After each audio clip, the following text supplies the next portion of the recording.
Here's the question. How do you make the impossible possible? Simple.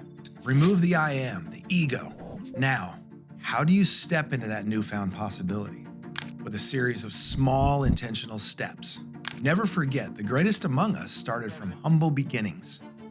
But to truly unlock your potential, realize you're here for something greater. If you're yearning for more than just a good life, let's take that small step together to reach greatness. Welcome to the Greatness from Small Beginnings podcast, where we're talking to those who have gone from mediocrity to motivated, overlooked to overachieving, forgettable to unforgettable. Are you ready? Let's go.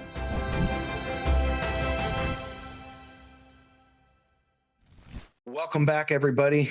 It is good to be with you once again. This is another solo podcast. I have a list of guests that I'm planning on implementing into this and inviting into the studio here, the other studio that I use down in Portland, and then some guests that are across the country that I want to do by Zoom. I've got that all set up now. But let me ask you a question to start this Greatness from Small Beginnings podcast. Sic parvis magna is the Latin term for that, the Latin phrase for that term. Have you ever had such a crazy schedule that needed so much flexibility that you were hesitant to schedule 1 hour segments here and there?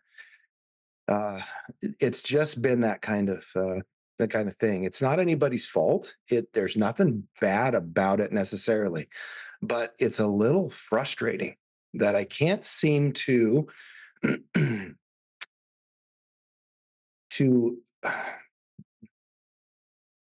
guess it's more the emotional side, that the thinking side of this is where one of the things I'm going to talk about today in this podcast is the thinking side of greatness. In my journey of greatness, it's hard to figure out exactly how to schedule things out, time block, so I'm leaving flexibility and not leaving other things out.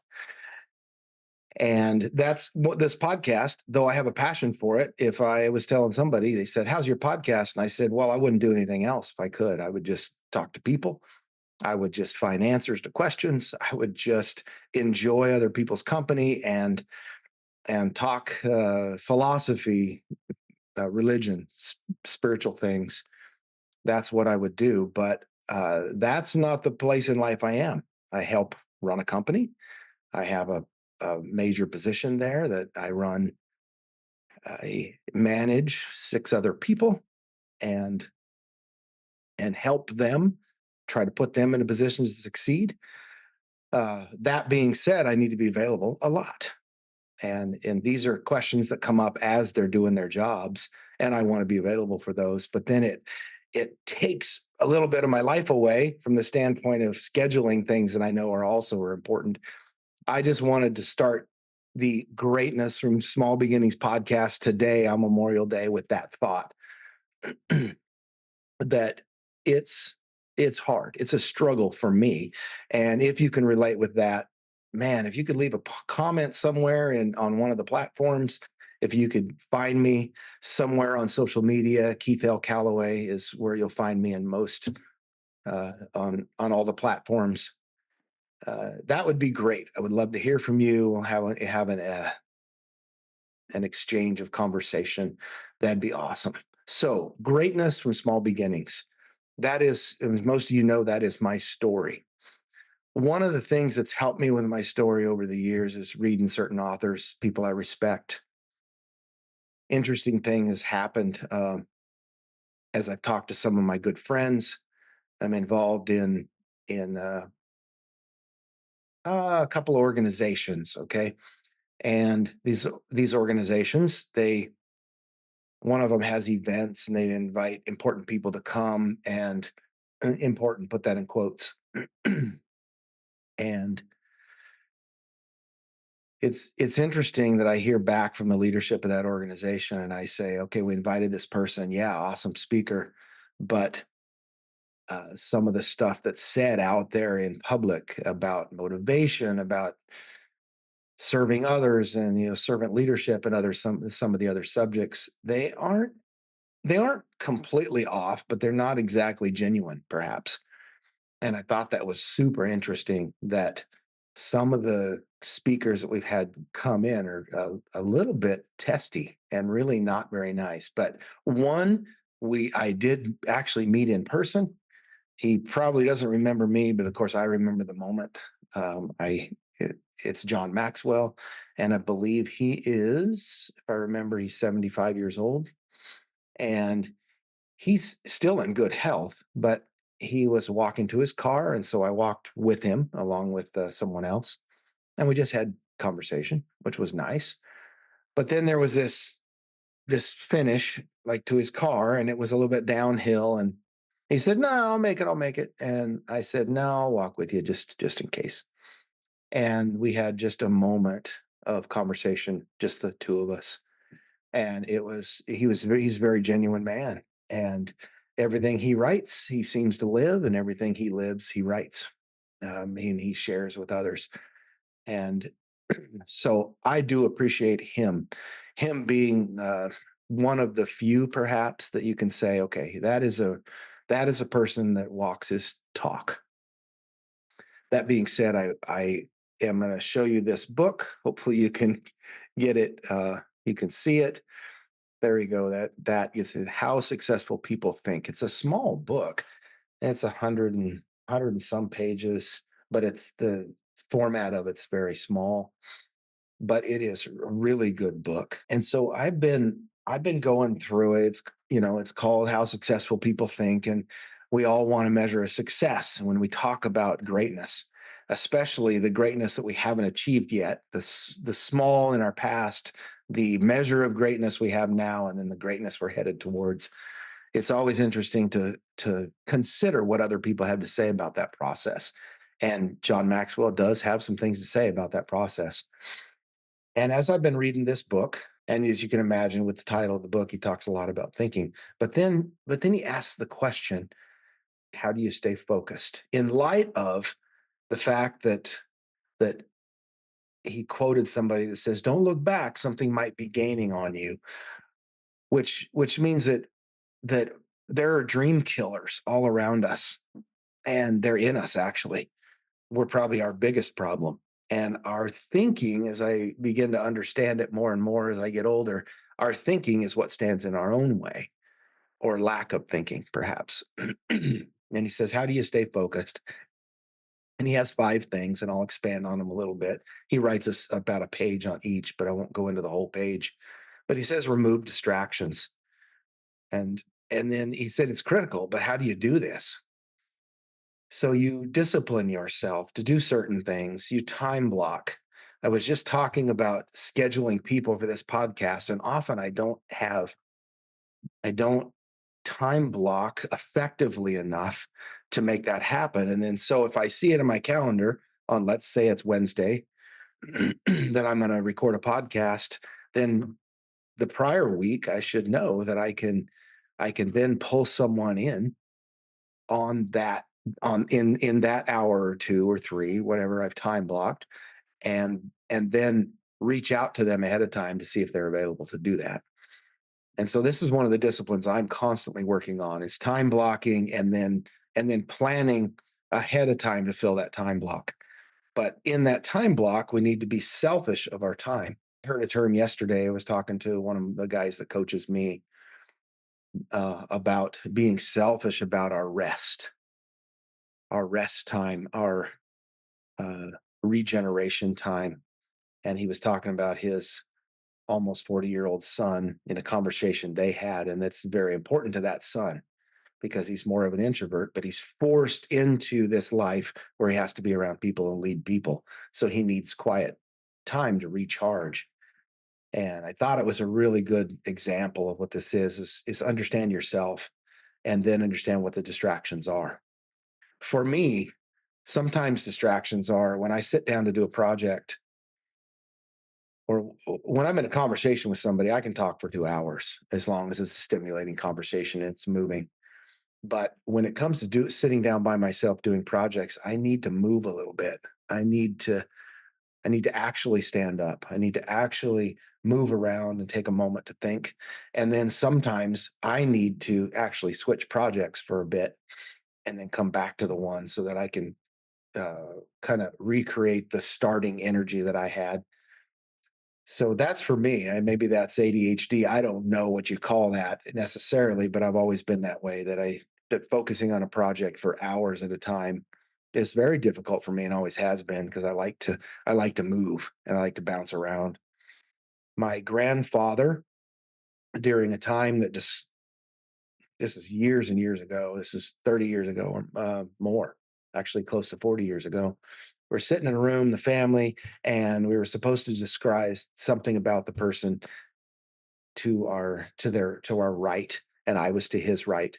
And it wasn't supposed to be something negative, and I don't believe he meant it as negative, but he said in the description of me, he said helter skelter. And man, I've thought a lot about that since. And I've realized that I am a little bit helter skelter. I am a moving target and I bounce around and I do different things now and I do it different than that then. And even in my business back then, the reason he said that is because I did one thing for a while and then I did something else for a while. And I was really good at multiple things, but not a master of any one thing. And since then, we've kind of honed in as a business into specifically paving and getting really good at it. That's part of my own insight, and you need to understand yourself in a similar way. So remove distractions. Time block is one way. When you're in that time block, be protective of it. Perhaps put your phone on airplane mode. One of my salespeople did that yesterday during a sales meeting, put his phone on airplane mode, which I really appreciated. And he said it out loud. Oh, I'm going to put my phone on airplane mode, which is a good warning for the rest of us that, yeah, we're here for this purpose, for this period of time. And then if calls come in, I can return those calls later. So good idea. Another thing on that issue is I heard yesterday somebody talking about the fact that they listening to a book, Profit First, and he's talking about later in the book, about a third of the way through the book, talking about when to look at emails.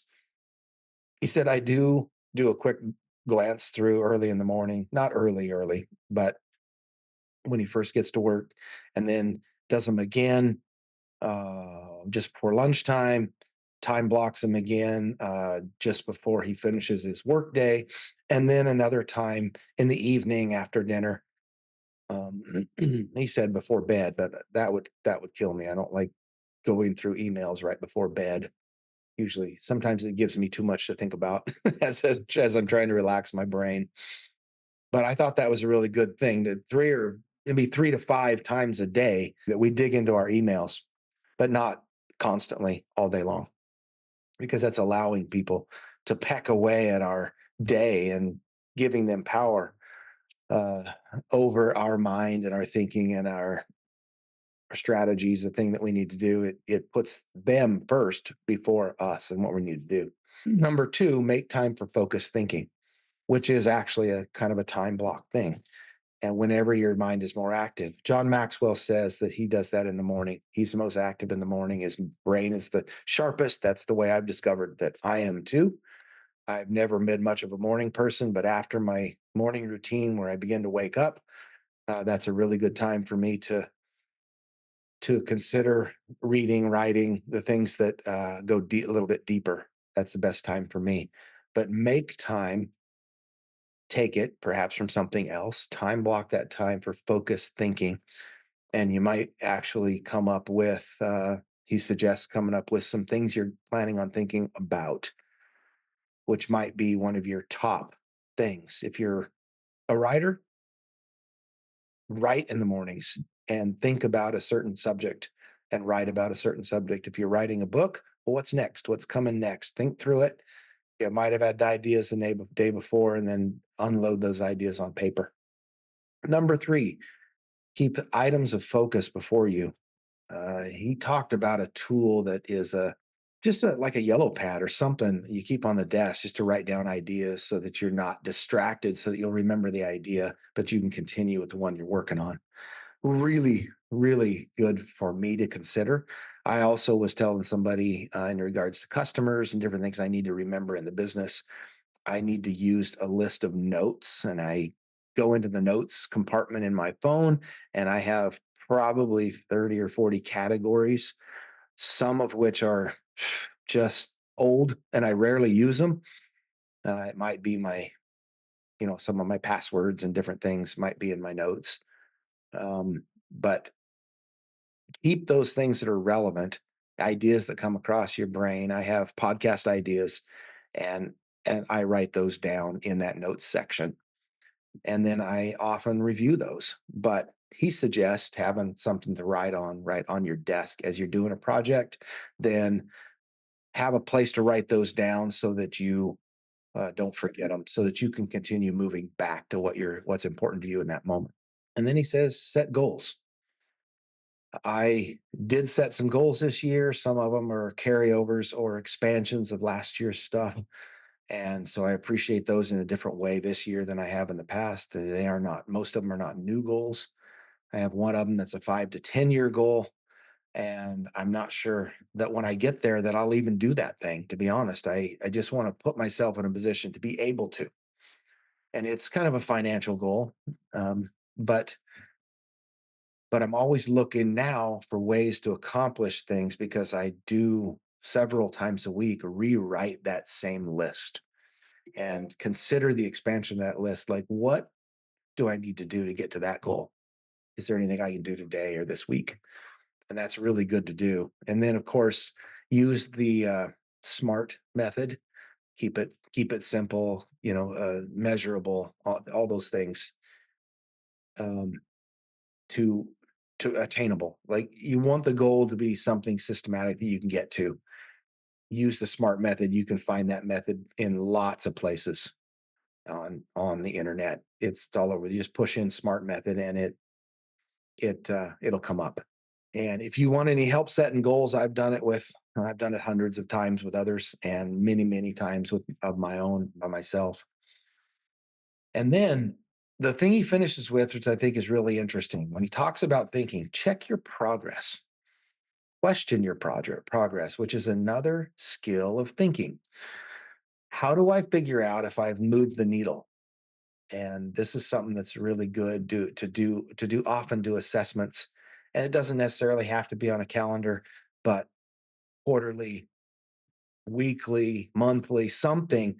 Do assessments on the progress you've made on your goals, and then in your process of thinking.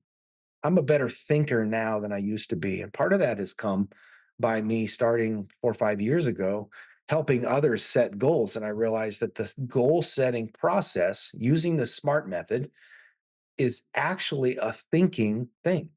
It teaches them how to think about their future, and then about once they've thought about their future, then it pulls them back systematically back to today. Well, what do I have to do today and this week to get to that goal? So there is some of my thoughts on thinking, and I'll probably share more from this book once we get to that point. But once I go further through it, I was really encouraged this last week by a young man that told me he appreciated the podcast for various reasons because he's considering starting a business. This podcast is not necessarily just business focused, although that is many of the people that I interview because that's who's in my friend group. They either work for me or with me on projects or in organizations, or they're in business in some of my businesses, or they're in business of their own, which does create this systematic approach to greatness that says I'm going somewhere in life. And it also makes it easy to do an interview when somebody has moved from where they were to where they are now, and then they have more to do. That's a pretty cool thing to consider as we talk about greatness from small beginnings. All of us have small beginnings in many, many ways. Most of us have not been born into rich families. I heard a story a few days ago about a cab driver picked up a well-known father of an empire, basically. And he got to the end of the ride, and the father, the elder man, gave the guy a $20 tip, which was a fairly generous tip. And he said, "Thank you for the tip, but can I ask you a question?" He said, "Sure. Yesterday, I gave your son a ride, and he gave a $200 tip. Why did you choose to give me $20?" And he said, "Well, my son was raised by a rich father. I came from nothing. So I see money differently than my son does." All that to say that we need to see the perspective we've been given and then see it from others' perspective, perhaps, is that not change our perspective at times to be um, more useful to our society, to our culture, to those around us, but that we may understand ourselves better in the process, but not be perhaps generous like that son. Another conversation I had was with again a mentor of mine. His son pays $60 for haircuts, and he pays 24. And they were comparing that, and his son said, "That is true, but I have kids at home, and that for that $60, the person will come to my office. He'll come to me, and I don't have to change my schedule one bit." And I see the value in the extra dollars. And his dad had not seen it that same way, and realized that he didn't disagree. They actually did agree with that conversation. Now that dad is the one that's mentoring me. And now and later in my life, I see the dollars as a way to buy my time back, and that story makes complete sense. Now, not in every way and not in every moment. And I'm in a process of becoming what I am supposed to become. And that is one way I have to think about money versus time, labor versus value. And so, anyway, interesting thoughts. Again, this is going to come out on Memorial Day. I want to thank those who have served and those who are currently serving, and for the risk they take and the commitment they make to often make less for at least a period of time in their life and learn some of the disciplines. And I'm thankful for those people. I have one of my sons that did that, and he's in many ways uh, paid the price for his service, and I do appreciate it. All that being said, the way I like to finish this podcast is with a call to action. But let me look something up in my notes that is very interesting, that fits super well with what we're talking about. It's a quote from Zig Ziglar, and it's basically about this subject. Look up Zig Ziglar. He's another one of those quality guys that walked what he talked, and he has a lot of good motivation, a lot of good quotes.